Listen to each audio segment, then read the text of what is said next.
Terrorism military trial میں جرم نہ ہونے کا دفاع لے سکتا ہے. فوجی عدالتوں میں سویلین کے ٹرائل سے متعلق کیس کی سماعت میں جسٹس امین الدین کے ریمارکس. جسٹس جمال مدخل نے کہا کہ ملزم کہہ سکتا ہے کہ میرا یہ جرم کرنے کا ارادہ نہیں تھا. وکیل خواجہ حارث نے کہا اگر جرم کا تعلق آرمی ایکٹ سے ہے تو ٹرائل فوجی عدالت کرے گی.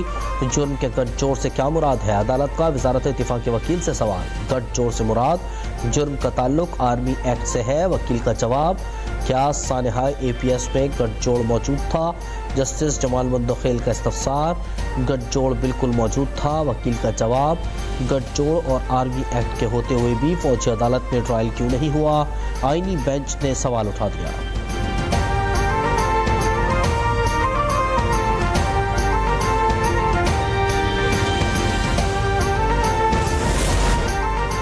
عالمی بینک کا 10 سالہ کنٹری پارٹنرشپ فریم ورک کے تحت پاکستان کو $20 ارب دینے کا اعلان.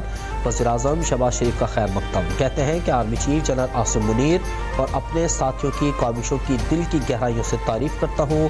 انہوں نے اس طرح کی شراکت داری کے لیے پاکستان کی بنیاد کو مضبوط کرنے کے لیے دن رات کام کیا.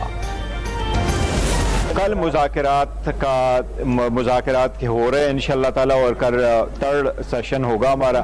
ہم اپنے مطالبات ان رائٹنگ دیں گے. ہم توقع کرتے ہیں کہ حکومت اس پہ سنجیدگی کے ساتھ غور کرے گی. حکومت سے اور اپوزیشن کے درمیان مذاکرات کی تیسری بیٹھک کل سجے گی. Chairman P T I barrister Gohar کہتے ہیں ہم اپنے مطالبات تحریری طور پر جمع کروائیں گے. حکومت اگر نیک نیتی اور سنجیدگی کے ساتھ بیٹھے تو تمام مسائل کا حل نکل سکتا ہے. جمہوریت اور سیاسی استحکام کے لیے بانی پی ٹی آئی کو رہائی ملنی چاہیے. پی ٹی آئی والے کن لوگوں کو سیاسی قیدی سمجھتے ہیں؟ نون لیگ کی رہنما رانا ثناء اللہ کا سوال. کہتے ہیں تحریک انصاف والے سیاسی قیدیوں کی فہرست فراہم کریں پھر ہم انہیں بحث کے بعد جواب دیں گے. جوڈیشل کمیشن کے اختیارات کیا ہوں گے؟ وہ رپورٹ کتنی دیر میں پیش کرے گا؟ اس پر ابھی کوئی بات نہیں کی گئی.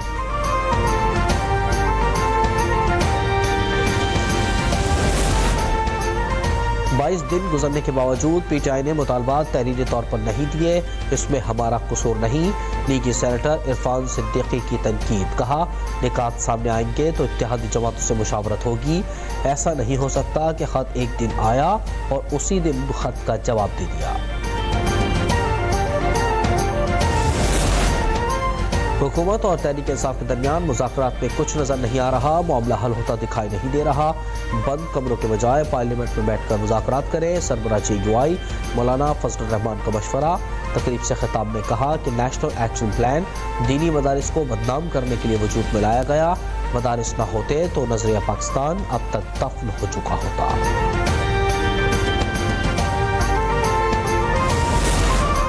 وفاقی کابینہ نے 14 IPPs کے ساتھ نظر ثانی شدہ معاہدوں کی منظوری دے دی. 1.4 کھرب روپے کی بچت ہوگی. فائدہ صارفین کو پہنچے گا. وزیر اعظم نے IPPs کے ساتھ نظر ثانی شدہ معاہدے کو بڑی کامیابی قرار دیا. کہا قومی خزانے کی بچت، گردشی قرضہ ختم اور بجلی کی قیمت کم ہوگی.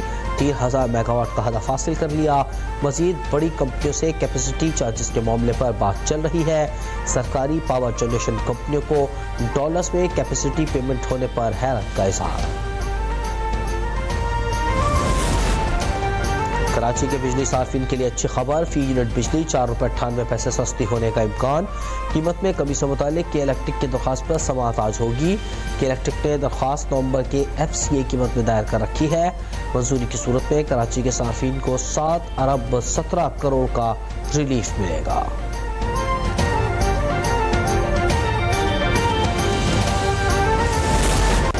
وزیر اعلیٰ پنجاب مریم نواز آج سیالکوٹ کا دورہ کریں گی. ہونہار طلبہ میں اسکالرشپ پروگرام کے تحت وظائف تقسیم کیے جائیں گے. مقامی رہنماؤں سے ملاقات بھی شیڈول. وزیر اعلیٰ کے دورے کے پیش نظر سیکیورٹی کے فول پروف انتظامات.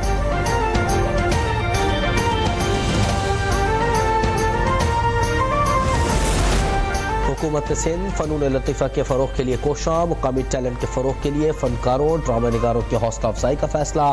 نئے لکھنے والوں، تخلیقی ڈرامے اور فلمی بنانے والے پروڈکشن ہاؤسز کی حوصلہ افزائی کی ہدایت. سندھ کے سینئر وزیر شجیل میمن کی زیر صدارت اجلاس میں فیصلہ. کہتے ہیں کہ حکومت سندھ ڈرامے، فلم اور دیگر متعلقہ تخلیقی کاموں کو فروغ دینے کی پالیسی پر عمل پیرا ہے.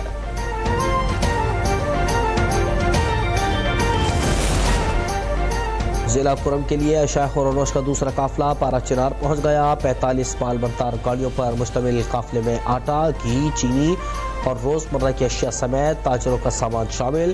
قافلے کی سیکیورٹی کے سخت انتظامات. پارا چنار میں مورچوں اور بنکس کی مسماری کا کام بھی جاری.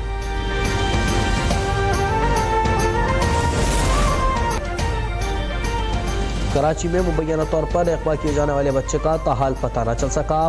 7 سال کے سالم کو نیو کراچی سیکٹر 5L میں 8 روز قبل اغوا کیا گیا. مغوی بچے کے والدین کا SSP سینٹرل آفس کے باہر احتجاج. گورنر سندھ کامران ٹیسوری کی مغوی بچے کے گھر آمد. سالم کی بازیابی کے لیے تمام وسائل بروئے کار لانے کی ہدایت.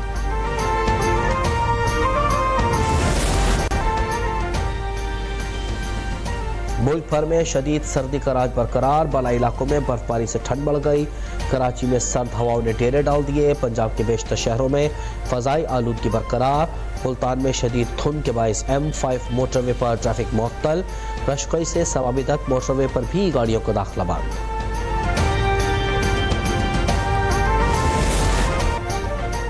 چند گھنٹوں کا ماشاءاللہ مہنگا پڑ گیا. جنوبی کوریا کے صدر کو ماشاءاللہ کے نفاذ کی کوشش پر گرفتار کر لیا گیا. صدر یون سک یول دوران صدارت گرفتار ہونے والے جنوبی کوریا کے پہلے صدر بن گئے. سینکڑوں سیکیورٹی اہلکار اور تفتیش کار دیواریں پھلانگ کر صدارتی رہائش گاہ میں داخل. اس موقع پر صدر کے حامی بھی موجود تھے. لاس اینجلس میں لگی ہولناک آگ کے شعلے بجھائے نہ جا سکے. خوفناک آگ 25 افراد کی جان نکل گئی. تیز ہواؤں کے باعث امریکی حکام نے جنوبی کیلیفورنیا کے لاکھوں افراد کو انخلا کی نئی ہدایات جاری کر دی. لوٹ مار، فائر زون میں ڈرون اڑانے اور کرفیو کی خلاف ورزی اور دیگر جرائم میں ملوث 50 افراد گرفتار.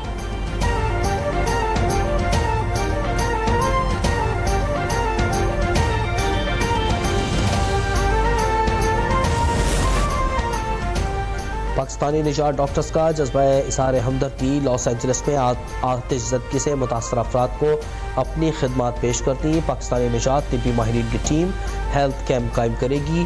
لوگوں کو طبی سہولیات فراہم کی جائیں گی. اپنا کے نام سے موسوم ڈاکٹرز کی تنظیم نے اپنے ایمرجنسی فنڈ سے پہلے ہی ہزاروں ڈالرز کی امداد جاری کی ہے.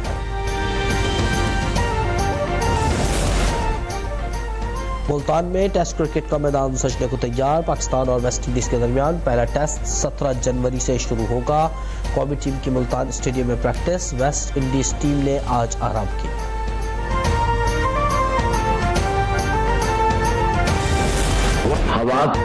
اور اردو صنف غزل کو نئے رنگ سے نوازنے والے محسن نقوی کی آج 29ویں برسی. ان کا شمار ان شعراء میں ہوتا ہے جنہوں نے غزل کو نئی شگفتگی عطا کی. محسن نقوی کے کلام میں صرف موضوعات کا تنوع نہیں بلکہ زندگی کی تمام کیفیتوں کے جدید طرز کا احساس ہے.